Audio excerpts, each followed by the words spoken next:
Very good. Well, I think we'll go ahead and get started, and knowing that we'll have some other people joining us. So welcome, everybody. I'm John Jackson. I get called JJ. And with Travis Lindsay, the man in red, we are the hosts of the CSUF Startup Incubator, which we started about 5 years ago now. And we work with early stage startups to help them move forward. Incubation is about a 6-month process to us in terms of our advisory support. And we work with any type of startup, whether they're manufacturing or software. We're just looking to support scalable ventures that are founded by people of strong character. Well, I think while Ali gets all set up, Michael, I ought to kick it to you and let you begin the show, because we've got a little less than an hour to wrap this up. So take it away, and you can self-introduce, Michael Daehn. Hey guys, thanks for coming out. Just sharing my screen here. Everybody see that okay? I'll take the silence as a yes. Okay. Yeah, I can. Okay, great. Yeah, so thanks for having me here. It's been good to have this relationship with the university. I did go there as an undergraduate, and it's pretty cool to come back and share some of the things I've learned since I've been out in the business world. So I want to share with you today how to convert web traffic into customers using SEO and inbound marketing. So the first question is, what is SEO? So I know I'm dealing with people with different levels here. Some people have heard that word, but they don't really know what it means. Other people are like, yeah, I know that. So I'm just going to go through some basic definitions here. This stands for search engine optimization.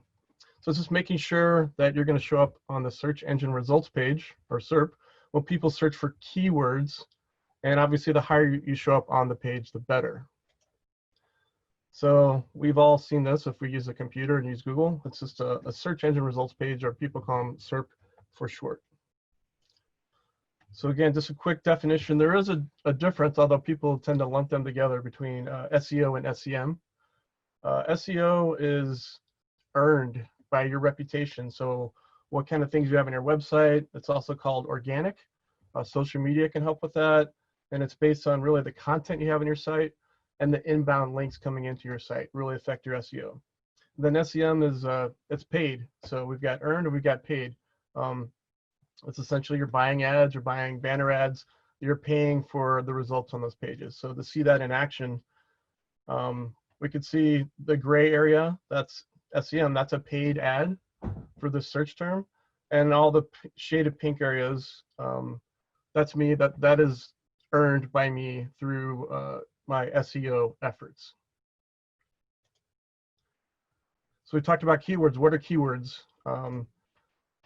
They are what help search engines understand the purpose of your page. They're the foundation of your website content, and they also help your visitors and potential customers understand the purpose of your website. So really, these are just the key phrases and words that are part of your site. If your site's about a particular subject or product, it really makes sense you would have those kind of terms on your site.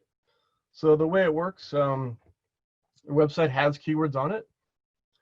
A searcher goes to Google or something, they type in those keywords because they're looking for answers. They're looking for information about that. And then it shows up on the search engine results page. So if I have a site where I sell widgets at widget.com, as I'm talking about my product, I say, yeah, we have lots of widgets. We specialize in widgets.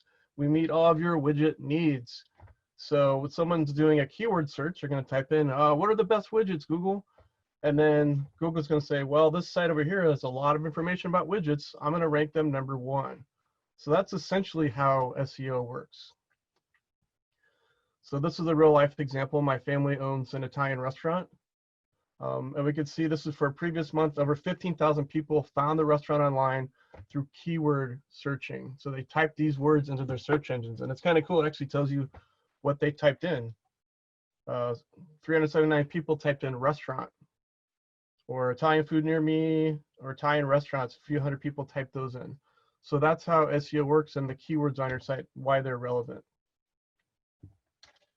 So I gave it away there. There's a secret to good SEO. So SEO can be very complicated. There are people that specialize in it. They'll charge you a lot of money. But really just keeping in mind what you can do yourself. The secret to good SEO is having a good experience, good UX, good user experience on your website. So making sure when people come to your site, they can find things easily, your site loads fast, you have good titles and headings, it's mobile friendly. That's how Google ranks you. They look at all those same things and say, hey, is this website a good experience for their users? Is this site going to be beneficial? So if you just keep the customer first, really, in a lot of ways, SEO will take care of itself. And I want to talk today even more about the inbound marketing process. So SEO is definitely a part of that, but it really leads into, what is inbound marketing? You may or may not have heard that term, but it's about creating that content that we talked about, keywords coming from content. So creating content specifically designed to appeal to your target customers. And inbound attracts qualified prospects, and it keeps them coming back to your website. This little comparison of traditional marketing and inbound marketing. The traditional is more of a yelling at people with a megaphone, and inbound is more attracting people to your site through your content. And in the past, it was more cold calling, cold emails, and spam, interrupting people. It was very marketer centric, like, hey, this is us, this is what we do. Or inbound's more using your SEO tools, blogging, and attracting people to your website. So this comes from HubSpot. So they make software to do a lot of these things. We could see kind of the process here. So we want to take people from strangers into promoters of our product through this process. So we're going to attract, convert, close, and delight people. And I'm going to go into each one of these a little bit more detail. So first, we want to attract people to our website. So the way we do this is with, we have like a blog that's providing educational information and content, or answering questions. If you think about it, when people go to search engines, they usually type in questions. They're looking for answers. And having a blog is a good way to answer those questions. We talked about SEO and keywords. Also remember, just the main part of your site, what is on those pages, what kind of content is there. That helps search engines find your site and attract new people to your website. And of course, using social media to share out our content. So this is a study done by HubSpot. You kind of see that hockey stick here after 200 pages on your site. The more pages you have on your website, the more leads you're going to get from your website. So you're looking at that like me and saying, how do I build so many pages on my website? That's where the blog comes in. Every time you do a blog post, you're actually creating a new page on your website. And blogs it's kind of a silly name. We're stuck with it. But it is a great tool when you're creating unique content that isn't found anywhere else on the internet. That's the kind of thing Google likes from an SEO perspective. And that starts to get more leads for your website. So again, this is a study showing, here, once you have over 100 blog posts, you really start to see the amount of leads you're getting from your website take off. And we talked about social media. So if we're creating these great blog posts, we also want to share that content out. We want to syndicate really all the content we have on our website. So as we're creating things, it doesn't just live on our website. We're able to share it out through social media and email marketing, things like that, and repurpose that content. Just bear in mind, we want to use those channels to drive traffic back to our website and not the other way around. People are going to convert on your website. They're not typically going to convert on social media. And also, you don't want to send people to Facebook and they're watching cat videos for the next couple hours. Not even going to remember who you are. So you want to use social media to drive traffic back to your website and not the other way around. So step 2, we want to convert people from visitors into actual leads. So I do specialize in website design, and this is really what I'm good at. I'm not the best with graphics and images. I actually will work with other people for that, but I really understand the conversion process. You can have a beautiful website, or you can have a really confusing website. The point of your website is to convert people into leads and into customers. And so that's really what I specialize in.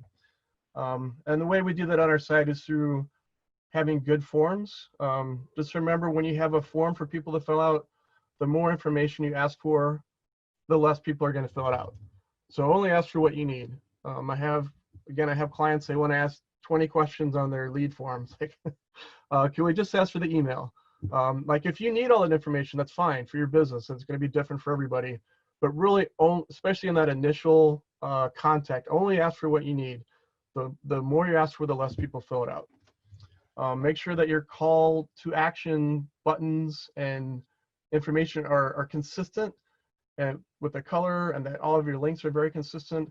And make sure you have something in mind for your site. For your website, you should have a main call to action, and every page you're on should lead to a call to action. What's the next step? Don't have any dead ends on your website. And then landing pages, that's where we put our forms and things. That's where the conversion process happens. Again, I have people come to me like, hey, this company wants to sell me a lead page software. For the most part, you don't really need those things. You should have one website that you can build everything on. You can build a landing page is a page that is focused on a particular intent. You don't really need special software to do that. And the sites I build, you can just add a page to your own site. It makes it easier for people visiting your site. You're not sending them to different places or different pieces of software to use. It also makes it easier for you to manage, and it's usually less expensive. So talking about how to convert traffic and that user experience, just the way people are able to find information on your website is very important. Something that's overlooked is just the navigation of your site. It should be very simple and easy to understand, and really the less the better. You really want to try to focus people and try to get them to that main call to action. And then just the look of your site. If we look at, this is a real website. Now the date says 2010, so I don't think it's still up, but this is a real website, and every place on here that's the blue and underlined link, those are links. Those are essentially call to actions as other places you can go on the website. So I don't really know what the purpose of this website is. There's a million different places you could go, but let's compare that to, this is actually my website. So just cleaning things up, having a clear call to action. You know where I want you to click on here. There's a big red button, and it's replicated down here, but that's my primary call to action. I want to build you a free website. That is the whole point of my website, is to get you to click that button. That is kind of the bottom of my funnel, my conversion funnel. But again, your site doesn't have to look like this aesthetically, but just the idea that it's clean, it's simple, people know what to do. And that is the main question about your website. What do you want people to do? So when I sit down with potential clients, I ask them, what do you want people to do on your website? And a lot of them, at first, they're not even really sure what to say. Or they say, hey, I spent a lot of money on this video. It'd be cool if they watched it. The purpose of your website is not for people to watch a video. Now, maybe that video gets people to your primary call to action, which is to buy a product or to set an appointment with you. So that's okay to have that content, but to say, hey, if everybody just watched this video, I'd be happy. It's like, no, that's not really the purpose of that kind of content. So once you've determined, hey, this is what I want people to do, like if everybody came to my site and did this, I would be happy. That's what I need. That is your primary call to action. And it should be a button. Yes. I've read whole research reports on buttons and button colors and button shapes. So I'm your button guy. But if your current website or the website you want to build doesn't have your primary call to action as an actual button, then you need to take care of that, or you need to give me a call. Just a mention too about the color. A lot of people talk about the color. Well, red means stop. And again, doing a lot of research, what is important about the color of the button is that it stands out against the design of your site. High contrast. The color really doesn't matter that much. It's just that it stands out on your site. So step 3, closing people, turning them from leads into customers. So this is great. We're converting people, they're becoming customers. Then we need a good CRM system so that we can track and follow up with these people and link it with our activity. Or if you're a bigger company, maybe use Salesforce. Make sure you have them on your email list so you're staying in contact. You're nurturing these leads, or even if they're customers, that you're staying in contact with them, sending a newsletter, staying in touch, staying top of mind, asking for referrals. And marketing automation is a great way to use that. So once people are in your system, you can regularly keep in contact with them with emails that are already set up ahead of time. So they continue to work for you in the background. So here's an example. Again, it doesn't, this fits my aesthetic. There's not a lot of fancy pictures and stuff, but it's just a simple newsletter that I'm staying in touch with people. It seems kind of old-fashioned, but this is the best way still to stay in touch with your contacts, and you own them. If you're on social media, you don't necessarily own all the people that like your page on Facebook or who follow you on Instagram. Those are Zuckerberg's websites. They're not your website, and he really controls that relationship. Maybe it's going well now, and that's great, but you don't technically own that relationship. They do. They own those customers. So having email lists and contact information that way that you're staying in touch with people, you own that relationship. Also with newsletters, I have people say, well, I don't know what to send. Well, if you're blogging, you do 1 blog post a week. At the end of the month, you got 4 blog posts. That's 4 great pieces of content, information that's helpful to people you can send out. You do the 80-20 rule. You got 80% content, 20% promotion of your business. Bada boom, bada bing. You got a newsletter every month. And then they say, well, who wants a newsletter from me? Look, if you put a form on your website and say, do you want to get a newsletter? And people fill it out, you better be sending them a newsletter. You are not necessarily your customer, but your customers are interested in you and interested in what you're doing. If they say, I want to get email from you, you should be sending them an email. So delighting our customers. So this means we're turning our customers from just customers into actually promoters of our product and our business. So we really want to make sure they're happy customers. So surveys obviously are a good way to find that out. But a problem with surveys I come across is people send them out and then they never look at them. And they don't do anything with the information they've received from the survey participants. And then 6 months later, let's send another survey. Like, look, if you're going to send a survey, have a purpose for it and use the information. There's other things you can do with your website, smart call to actions and smart content. Depending on the software you're using, you can actually change the experience from people visit. If they've already filled out a form and you know who they are, you can change what content they see. You could change what kind of call to action buttons they see. It's pretty cool. And then using social media again to monitor what's going on. There's sentiment analysis. There's tools you can pay for that. Or you can just look yourself, and it helps you understand what you look like in the marketplace. So again, put them all together. This is an inbound marketing methodology. So I'm very focused on websites, so I want to get a little bit more specific in how we use those with our website content funnel. So there's different types of content at each level. We've talked about this a little bit, but at the top of the funnel, there are blog posts, articles, content, maybe some videos. Typically, this is going to be free content. This is going to be for people just getting to know you. They're probably strangers to your site, but they found you probably through SEO. Your information is coming up on search engine results pages. So we want to have some good content for them to check out. But remember, even with this, we want to try to lead people into the next step down the funnel.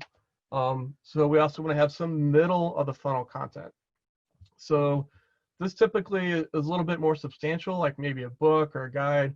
I offer my books I've written for free. You can download. There's an online class you can take. You can do different offers. But it's middle of the funnel because to get these things, you do ask for their email address. So 1 million people can visit your website, but if they don't go all the way to the bottom and convert, they're going to leave. You don't know who they are. So you have that middle of the funnel content. So for example, maybe a popover with a guide saying, hey, get your 10 tips on how to blank. That's something pretty much anybody can do right now with their website.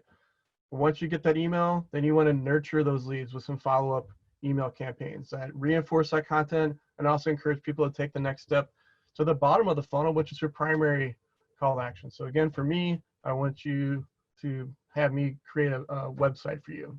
So that's my primary call to action. So we have different types of content at each level. So examples, here's my blog. And just again, remember, this is all unique content that I have written myself. So this really doesn't exist anywhere else on the internet. So that's great for my visitors, and it's also something that Google likes. It gives me a good SEO. Middle of the funnel. So here's different books that I've written. You can download them for free. I just need your email address. I do ask for the website too, because I have this package. I'll give a free website audit of your current website.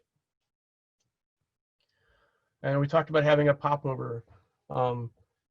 Middle of the funnel content is good for that popover. You don't necessarily want to use it for the bottom of the funnel, which is, buy now, but kind of that middle, like, hey, they're interested in your content. They're kind of in between. Would you like to get something a little bit more substantial? And of course, if they click on that, I do ask for their email address. And then we talked about bottom of the funnel. That's really the purpose of your website. This is what you want everybody to do eventually, is that primary call to action for me is to get a website. So we talked about the different kinds of content. This is a piece put up by HubSpot. How do I know if I should gate the content? Gating meaning asking for contact information before people can view it. And it goes into a little bit of detail here, but really the question is it any good? Is the content any good? Yes, okay, it's a fair trade for your information. No, then make better content. So for me, books I've sold, now you can actually download those for free. So it's value for value. Your email address or someone else's email address is worth something. So you want to make sure you're giving something of value for that valuable piece of information. And of course, if you ask me, everybody needs a website. And maybe you can get away with that one now, but think about in 5 years from now. You think things are going to be more digital or less digital? People are going to be doing more on their phones or less on their phones? But there are different types of websites. So there's this establishing credibility with your leads, because I do a lot of networking in person. And actually, that's how I get most of my leads, is in person. But if people get your business card, they are going to go look at your website and check you out. So you do want to have that presence. So over here, we definitely want to establish credibility with our leads. And that could just be a one-page website that just has your contact information, maybe some testimonials. Or it could be something a little bit larger, where you do have a conversion form, a landing page, maybe someone could set an appointment with you. But this is a minimum, is to have something to establish credibility with people that are checking you out. Then there's another level, and this is where we're building, we're making content, we're creating blog posts and things like that, because we're intentionally trying to get more leads online through SEO. People we don't know, people we haven't already met. We haven't met people in networking groups or face-to-face. So we're actually using tools on the internet to drive leads, and then at a higher level, adding those automated campaigns and getting a little bit more sophisticated on how we do things.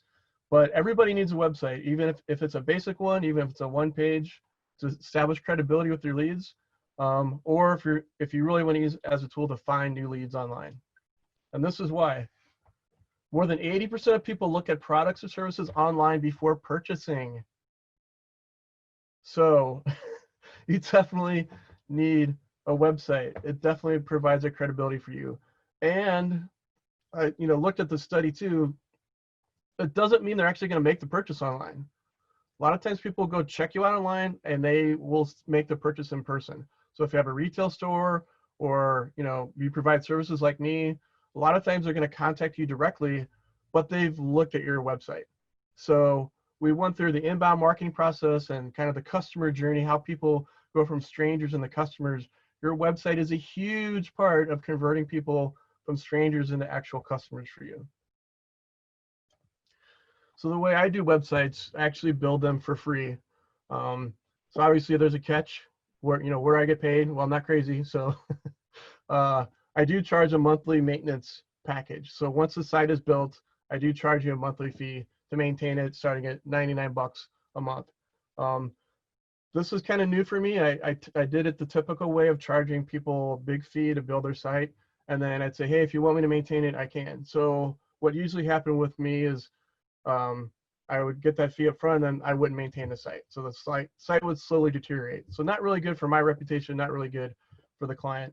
Also, it can be tough for small business owners to come up with a big chunk of money up front. So by charging monthly and not charging a big fee to build a site at the beginning, makes it much more accessible to people. So I'm kind of taking a risk at foregoing that kind of big payment up front, but I'm hoping long-term it pays off being able to work with my clients. And that's it. I will take your questions.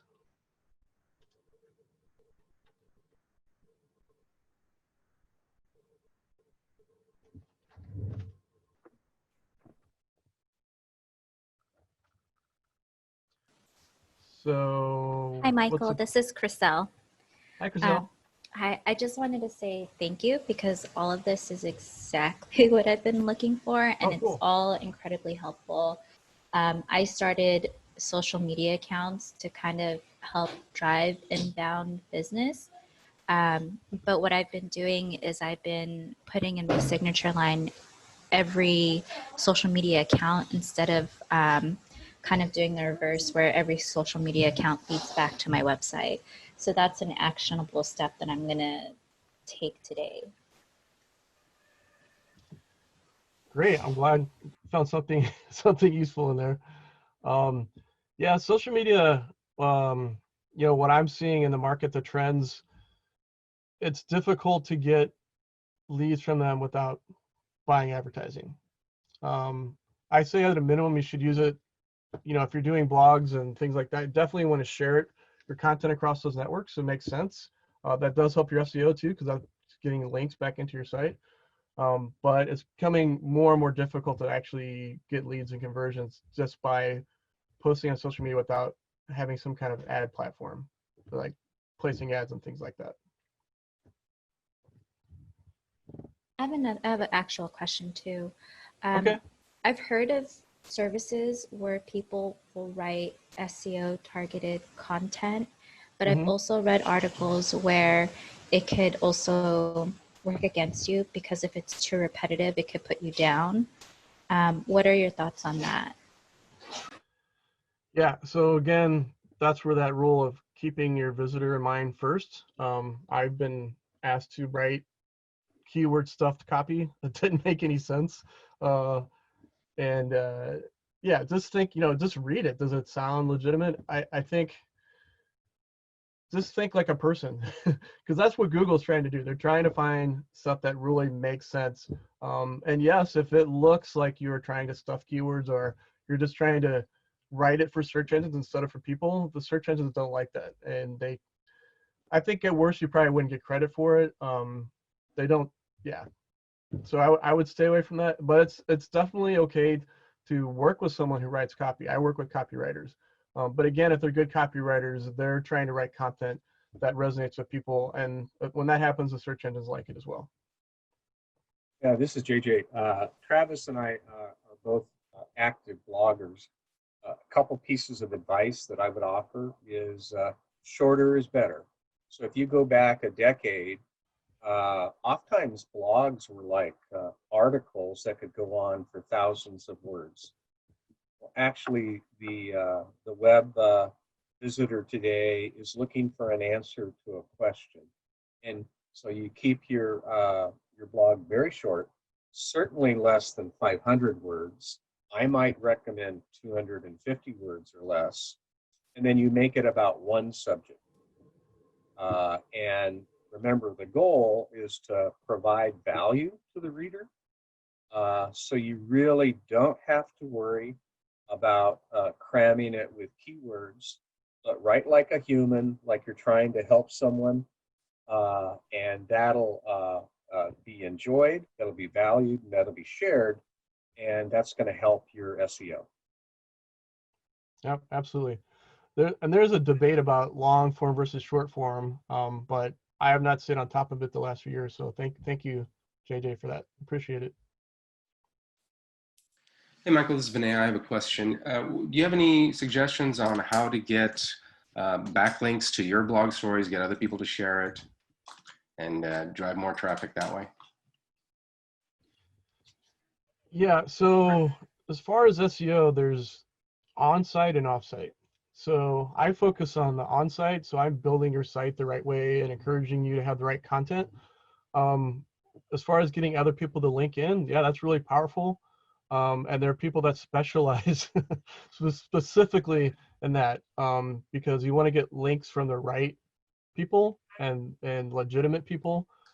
So I definitely work with vendors for that, because they have a network of other sites that are willing to do that. The other way to try to do it yourself, I'd say, is building a community, networking yourself with other bloggers and asking them maybe you could share content with each other. That's the more organic way to do that. But then there's also, when I work for big companies, we pay a company to get those links for us. Yeah, excellent. So do you Yeah. have suggestions on websites where we can find both of those things, but kind of the targeted way of getting the backlinks and also networking with other bloggers? Well, networking, I think that's just something that you would do yourself. Like if you're interested in guitars, reaching out to guitar enthusiast guitar websites. I mean, I'm sure there's articles out there about how to do that more effectively, but I mean, I've worked in the hockey industry, and again, just reaching out to people in that industry and just really just making friendships. If you're looking for a vendor, I do have a vendor I work with, so I can connect you with him. Yeah, does that answer your question? Yes, it does. Thanks very much. Okay. I didn't mute my sneeze there. This is JJ. Ali has a question on chat. He says, my hosting is in Bluehost. It's $80 a year, Mm-hmm. and it's slow. How much should we spend for hosting to get a fast server? Well, of course, the typical answer, it depends. Usually if it's slow like that and it's that cheap, your website's on a server with a lot of other websites. So I don't know if they offer a different plan. Usually you could pay to have that upgraded. I use Squarespace, and that's one of the things they're known for. So Squarespace is a software. It's kind of like WordPress. So you're using their software to build the site, and the hosting's included. But one of the things they're known for is fast sites. This is the way that their architecture is structured. The hosting is not an issue with them, but it is going to be more than $80 a year. Not a lot, more maybe the $200 a year range, but. Can you repeat the name? That's Squarespace? Is that what it is? Squarespace. That's what I use to build all my websites. Okay. And by the way, I think that's just a huge issue. A lot of people want to cut corners on hosting, but there's nothing more frustrating when you're a visitor going to a site and a site that can't perform. So That's correct. I think it's a good investment. And when it's a problem for the visitor, Google looks at it too. And you can go right now and say Google page speed test, and it'll tell you if your page speed is a problem. Sometimes it's things that you've put on your site. Sometimes like the way you add your images, or if you have scripts or forms you've embedded, that can slow your site down as well. And if you use a Google speed page test, it will tell you what it thinks is slowing down your site. So you could try to adjust some of those things. Other questions?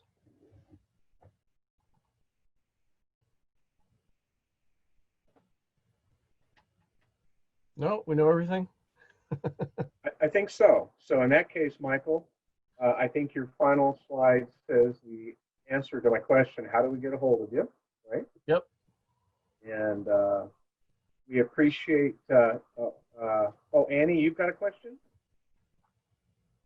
Can you hear me now? Now we can Hi, hear Annie. you. Yeah, we hear you. Oh, 1 second. I think it's something technical with the MacBook. I have one quick question for you guys. 1 second.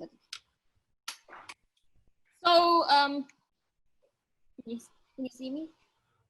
Oh, there you are. All right, can you see me? Oh, nice. I have one quick question for you. I'm actually using what is it, Wix to build the simple website, but there's so many out there. There's some I tried before, but I didn't develop myself. So which one do you think is the most? Because we try to do affiliate marketing, but my family having come build up the affiliate marketing with our the Wix developing software. Is that anything that you might be able to recommend? Well, happy birthday. And is that your birthday? No, it's not Happy my birthday. birthday. Okay. I'm asking, is it birthday? What is it? There's a birthday sign behind you. Oh yeah, oh hi. So funny. Yeah, sorry. So yeah, that's what my question. So we Okay. really try to So do. which one to use? So I've tried many different things out there. WordPress. So I kind of come from the day where you had to build websites yourself, and I wasn't very good at that. And then WordPress came out, which made it a lot easier. But WordPress does have some complications in how you host things, and it's inexpensive. The software is actually free, but then yeah, there's a lot of nuances there and things you got to keep track of and updates and things. So I use Squarespace because it's similar to WordPress, but it's easier to use. It's easier to adjust your templates, the hosting and the domain names, all that stuff. They'll take care of all that for you in one place. You said And Squarespace. So I know how to do all those things. I know how to actually build a site myself or to use WordPress, but it's such a pain. It is such a pain. So for a few dollars more a month, I use Squarespace. I have used Wix, and I wasn't crazy about it. It just didn't feel like it was very flexible for the kind of things I wanted to do. I'm not saying it's bad. And again, it depends on what kind of site you want to have. We talked about some people have a one-page website. It's just, hey, I'm here. This is so you can contact me. Wix might be perfectly appropriate for that because you're not trying to do anything more complicated. But I do encourage people to have like newsletters and do email campaigns. And again, Squarespace is really easy to add those things in, and they all work really well together. So if I was starting off new, I would start with Squarespace. Right. That's why I thought Wix is I didn't have I never thought of Wix, but we currently using Wix already. But I think because we trying to what would the challenge really, as you said earlier, I will hear, it's really when you're on social media. Sometimes you just we just have a real challenge right now with Facebook and Instagram, where they just really limit, what you can post, and the traffic. Yeah. It just really baloney that what they're trying to do. Yeah, they keep changing the rules. Yes. Very. I think they're perk with social media, but also we had to just cannot depend on social media to have for their mercy. Yes, absolutely. So do you think it's possible to do the transition from WordPress from Wix to Squarespace? Yeah, I do it all the time. Most of the people I work with already have a site and they're not happy with it. And it's usually easier for me just to build them a new site that works better in Squarespace than to try to fix what they have. So I'm happy to talk with you more about that. If you want to send me an email, yes, and we can connect. Yeah. That's Michael at michaeldaehn.com. Michael.com. Thank you. I appreciate that. Sure. One more question, or I think I'm good. Thank you. okay, the rest of you?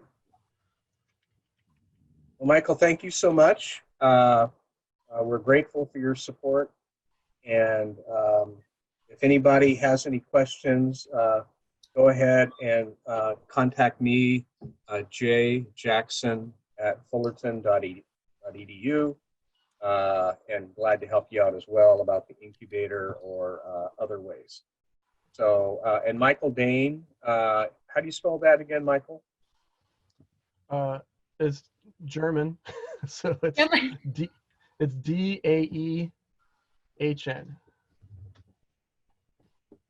Michael Daehn.com. And he's Michael at michaeldaehn.com. Got a nice ring to it. So, well, very good, everybody. Thank you so much. and we'll be on hiatus for a few weeks. I think I may be the next speaker, as it turns Oh out. yeah, Oh, JJ. oh, yeah. And so that'll be on July 13th. And I'll be talking about advisors, advisory boards, and boards of directors.